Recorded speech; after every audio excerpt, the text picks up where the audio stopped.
Good morning, my dear students. First of all, let's do a quick revision of microsporogenesis. We have already discussed in our previous video that in the flower, the male reproductive structure, that is androecium, differentiate and develop. Androecium consists of a group of stamen. Stamen has two parts, that is anther and filament. Anther is bilobed with each lobe having two theca, that is they are diathecous. The bilobe nature of anther is very distinct in TS of anther. If we look at the TS of anther, it is a tetragonal structure consisting of 4 microsporangia located at the corner, means 2 microsporangia in each lobe. और हमें पता है क्योंकि दो lobe हैं, it means 4 microsporangia in total. This microsporangia develop further and become pollen sac. And in these pollen sac, formation of pollen grains occur. Let's have a quick revision of structure of microsporangium also. If we look at the TS of microsporangium, it is surrounded by 4 wall layers, that is epidermis, endothecium, middle layers and tapetum. Outer 3 layers perform the function of protection and help in dehiscence of anther to release the pollen. Tapetum nourishes the developing pollen grain. In the center, sporogenous tissues are present. As the anther develops, cells of sporogenous tissue behave as pollen mother cell, undergoes meiosis, which result in formation of 4 microspore or microspore tetrads and then microspores. This process is called microsporogenesis. These microspores dissociate from each other and develop into pollen grains. So these points in our previous video. Now in this video we will discuss about structure of pollen grain. Pollen grains represent the male gametophyte. You might have seen the deposition of yellowish powdery mass on flower. It is actually pollen grain. If we look at the structure of the pollen grain, they are generally spherical, about 25 to 50 micrometers in diameter. It has prominent two-layered wall. अगर हम इस diagram में देखें, the hard outer layer is called exine and it is made up of sporopollenin. It is one of the most resistant organic material known. It can withstand high temperature, strong acids and alkali, and no enzyme that can degrade sporopollenin is so far known.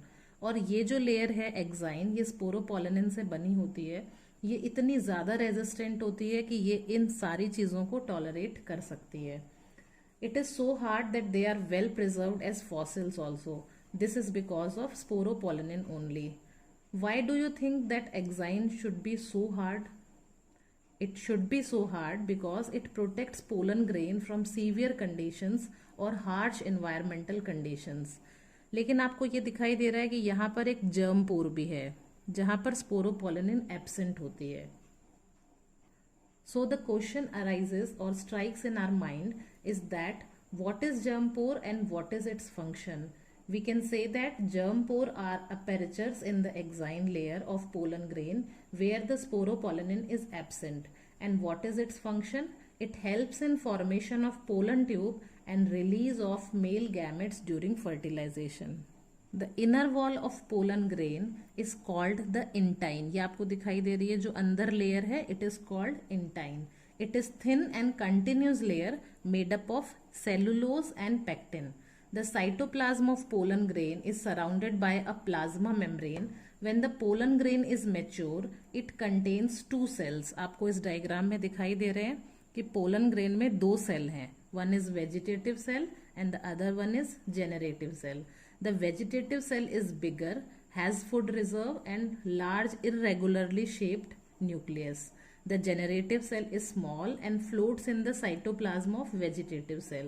It is spindle shaped and with dense cytoplasm and a nucleus. The vegetative cell produces an elongated pollen tube and delivers the male gamete to the embryo sac, and generative cell produces 2 male gametes. In over 60% of angiosperms, pollen grain are shed at 2 cell stage. In the remaining species, the generative cells divide mitotically to give rise to 2 male gametes before pollen grains are shed. It means they shed in 3 cell stage, 1 and these 2. So they shed in 3 cell stage. We will discuss later how pollen tube is formed and how male gametes reach to their destination. Pollen grains of many species causes severe allergies and bronchial afflictions in some people, leading to chronic respiratory disorders like asthma and bronchitis.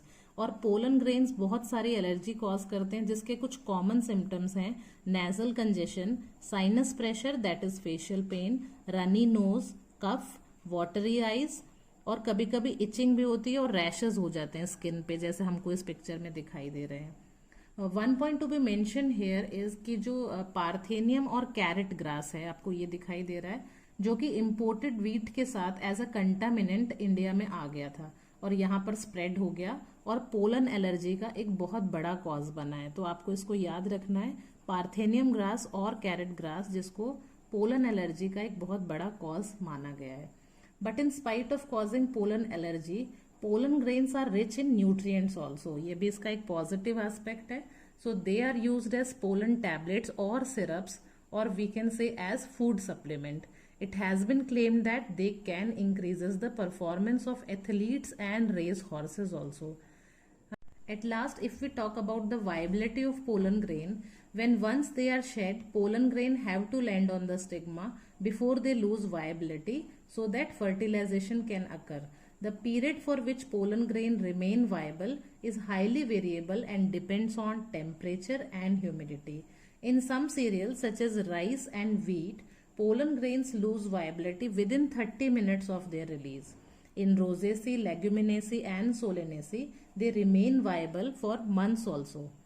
अगर हम चाहते हैं कि pollen grain को काफ़ी लंबे समय तक यानी ईयर्स तक वाइबल रखना चाहते हैं, तो हम ऐसा कर सकते हैं by the help of liquid nitrogen. और हमें पता है कि लिक्विड नाइट्रोजन का टेम्परेचर -196 डिग्री सेल्सियस होता है. इट मीन्स लो टेम्परेचर में हम पोलन ग्रेन को काफ़ी लंबे समय तक प्रिजर्व करके रख सकते हैं और वाइबल रख सकते हैं. And these pollen can be used as pollen bank similar to seed banks which are used in crop breeding programmes. So what we have learned today is structure of pollen grain, about two layers that is exine and intine, about two cells that is vegetative and generative cells, about pollen allergy and their symptoms, and pollen as a nutrient, and about viability of pollen grains. So it's all that is related to stamen, microsporogenesis and pollen grains. In the next video, we will definitely deal the topic the pistil, megasporangium that is ovule and embryo sac. Till then, goodbye.